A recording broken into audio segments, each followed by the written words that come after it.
the case for Khalil. He actually has been on campus, and Pat Narduzzi has been making him a priority for some time now. So it might not be as obvious of a flip opportunity as some might think, but I know Miami's definitely going to do their job and try. Okay. Well, and so who are the other cornerback recruits that Miami could go after, or do you think that, we'll just kind of wait and see what the transfer portal brings us? Yeah, I think there's definitely a couple high school guys that, there's probably going to be conversations about. I do think the transfer portal is going to have to be one of those things where you kind of utilize it at the position, just because I'm not sure how Miami can kind of go into this next year with 5 scholarship cornerbacks. And, obviously, like, I also feel like it's a pretty enticing opportunity too to tell a good transfer, as we expect there might be tons of them around the country. Like, hey, you know what? You can come in here and compete with Al Blades and DJ Ivy. Like, none of these guys are really like high caliber NFL prospects right now. Like, you might have an opportunity to play, potentially start. So I think there's definitely some enticing opportunities there if you're one of those transfer guys. But as far as the high school guys go, I feel like there's a couple different directions that they can go. Demarius McGee out of the Panhandle area is a Tennessee commit that Miami was kind of in on before he committed to Tennessee. And like Steve Wiltfong has noted in the past, like, the on-field production, like what teams are doing on Saturdays is going to matter more this year, because, kids aren't going to be able to take visits. Kids aren't going to be able to, do a lot of those things that they'd be able to do on a normal year. So, if a program starts playing poorly, that might be the time to kind of get in there and kind of snag one of those, like, maybe they're one of their top rated commits. I think that could be possible with Demarius McGee out of that Panhandle area. The Tennessee commit. A guy I really like, honestly, that I've watched him play this year, or once in person and once on TV, is St. Thomas Aquinas cornerback Jaden McBurrows. He's a Michigan commit. We're seeing what Michigan's doing right now. There's like chatter that Don Brown could potentially get the boot if Michigan kind of keeps going down this path. And I think Jaden McBurrows is a guy that, I definitely would like. I feel like he's kind of built very much in like that Tim Burns like mold, but I do think he's a little bit more aggressive. I do think he's just honestly just a better player. And, you can go back and watch that American Heritage St. Thomas Aquinas game, and you kind of see how physical he was there. When I watched him play, he was playing against Brandon Innes, who's the top number 1 rated receiver in that 2023 class. And honestly, I think he might be one of the pure top offensive players in the county, regardless of class. And, he played really, really well. He more than held his own. He had 2 picks. One of them would have been a pick 6. But, there was a penalty on the opposite side of the field, and that ended up taking that away. So Jaden McBurrows is a guy I'm super impressed with. And then you can also go Charles Brantley. He's a Michigan State commit. Yeah, Michigan State commit out of Venice.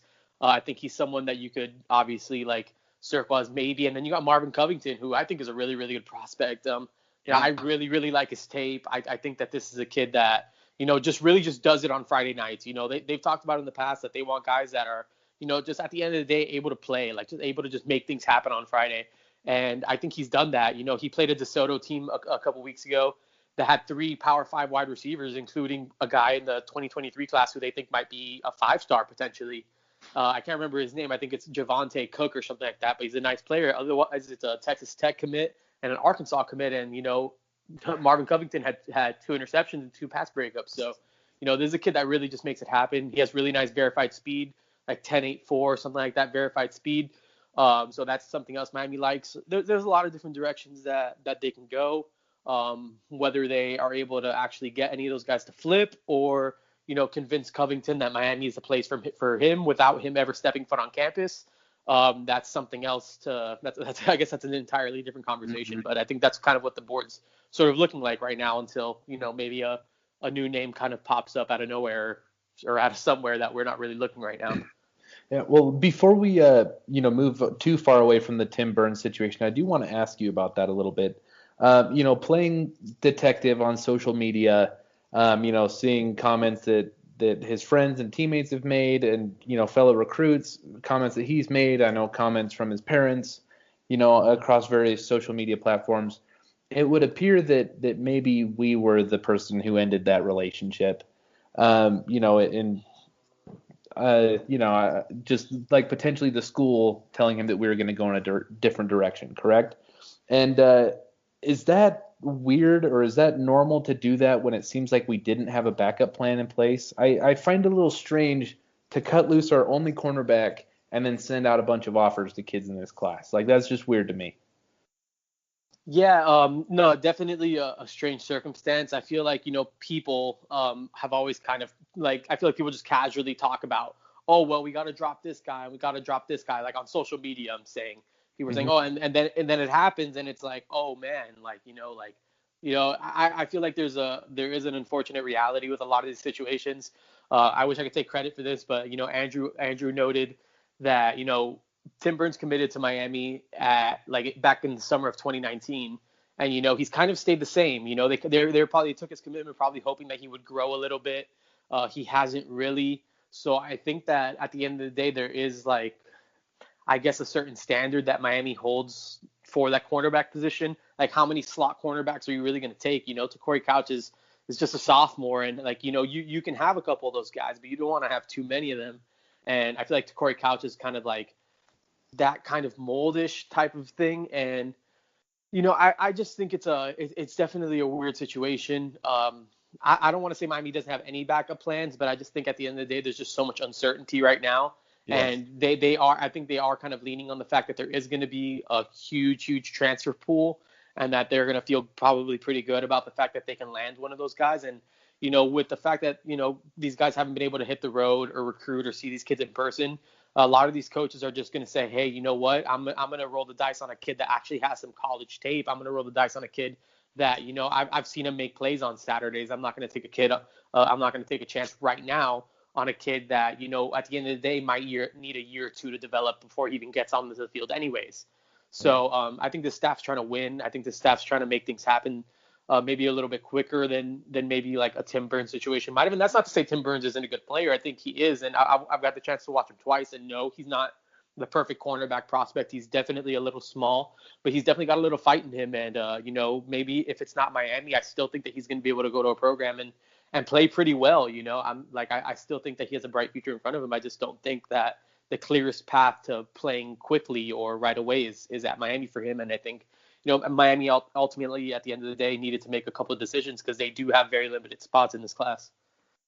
Yeah, and I completely agree with you. I really like Burns as a kid and also as a player, but I think it would have taken a few years for him to see significant playing time.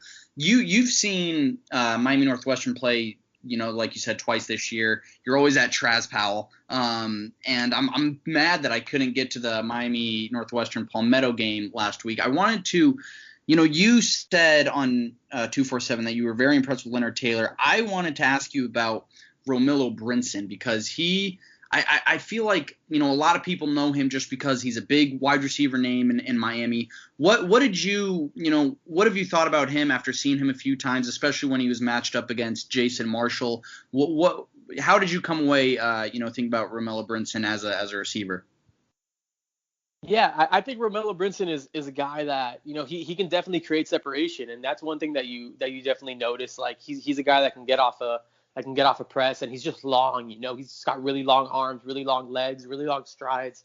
And you definitely see the intrigue with him. You can definitely see how he could, why he's regarded by Miami the way that he is, and why Georgia and Texas A&M and programs like that we're so interested in him. And like what we mentioned earlier, this is a passing league, this is a passing game. You need guys that are going to be able to get open, are going to be able to create separation. And yeah, like Marsh, what you were kind of alluding to, he went up against Jason Marshall, and you saw the you saw the videos on Twitter.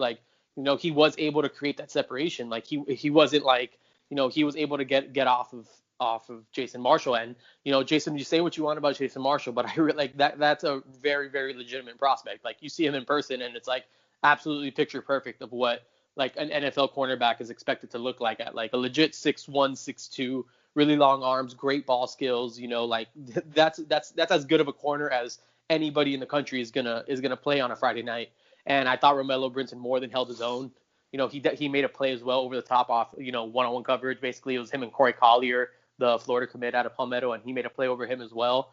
And even the week before that, I saw Northwestern at IMG, and he was matched up a little bit with Markevius Brown, and then mostly the 2022 top 24/7 cornerback Dalen Everett, who's a really long kid. This is a kid that you guys are going to know at some point next cycle, because this is a again, just a beautiful looking cornerback prospect, just like everything you kind of want. And, he made some things happen against him too. So I definitely like Romello Brinson. I definitely like what he brings to the table. I think that he's just like a, just a big bodied receiver that can go up, grab the ball, just gives you just a long catch radius, just a lot of different things that he kind of does well that will definitely complement what Miami's trying to do on offense.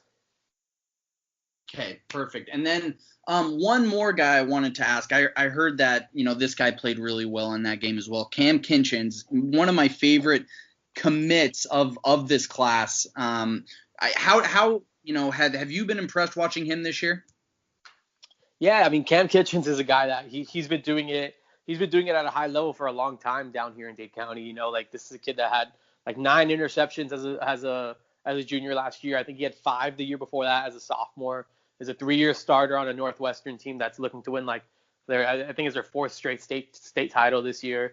And one thing that really stands out to me about Cam is his leadership. I spoke to him after the Palmetto game, and you just kind of see his demeanor and the way that he just kind of carries himself. It's one of those things that you could see that just transitioning really well. I could see him. How they kind of talked about how Gilbert Frierson got up in the middle of the NC State game or at halftime of the NC State game and was delivering that speech. I could see Cam Kinchens and honestly a couple other guys in this class kind of being the ones that step up and kind of take on that role. I just think he's a very confident kid. And yeah, I definitely like his ball skills. I also think he has he's very versatile, and that's a lot of what Manny Diaz and these guys have kind of talked about this defense. It's almost like positionless, like basketball, where you want guys that are able to do a couple different things well. And I think Cam Kinchens has the body type at 5'11", 205 to potentially play in the box at the next level, but he also has the ball skills of a safety. So, he and then you could also leave him at safety because he has the speed and, the ability to play there as well. So I just think it's one of those things where Miami's kind of starting to bring in those types of guys that are really going to fit what they're trying to do right now on defense that they might not have the exact perfect personnel for. But I think there's definitely a few guys, including Kitchens, on the way that are going to kind of help make their job maybe a little bit easier on the defensive side of the ball. So I want to ask you about that safeties room because, that's kind of where we're collecting most of our recruiting talent right now. We already have the safety that we got this year that is out for the year. Avante Williams? Yes. We got Avante Williams. We have James Williams committed. We have Cam Kinchens committed. But then at the corner position, we're kind of lacking that elite talent. How do you think the depth chart is going to shake out? Do you think any of those guys move positions when they come in? Or do you think that they're just going to compete at the safety spot? Yeah, I mean, that's definitely going to be something interesting to monitor. I wish I was on Green Tree more as like a normal year I would be, to kind of be able to see who's taking reps where and maybe get a better idea if there's someone that's maybe getting some work in at a different position. But I think it's hard, because I feel like they did recruit a lot of almost true safeties. I'm not sure how much Brian Balaam could transition to corner. Maybe Jalen Harrell, but I feel like, at 6'2", 220 something pounds probably. I feel like Jalen Harrell's probably maybe not the ideal candidate from a speed standpoint to play corner, but maybe he is. I wish I was there more to be able to kind of see that, because I feel like there might have to be some of that stuff going on, because I feel like Miami's really an injury or two away from really, really having to figure it out at that spot. So I really do wonder what the kind of the backup plan is there. Again, this is just one of those things where the pandemic definitely doesn't help us kind of get an idea or kind of project forward with those types of things. But, with the type of athletes that they're bringing in, you would think that maybe even an Avante Williams type could potentially play some corner at 5'11", or, one of those types of guys can come in and cover a guy if they really, really needed to. But yeah, it'll definitely be something to watch. And honestly, I wouldn't be surprised if they had something like that kind of in the works behind the scenes. Well, and so my last recruiting question for you, Gabby, is James Williams. I know you've seen him play live this year at the Heritage St. Thomas game, I believe. But because he looks like a linebacker and maybe a defensive end. How good really is he? Because he's a freak. And also, a lot of people, they investigate social media a little a little too much, and they think that James Williams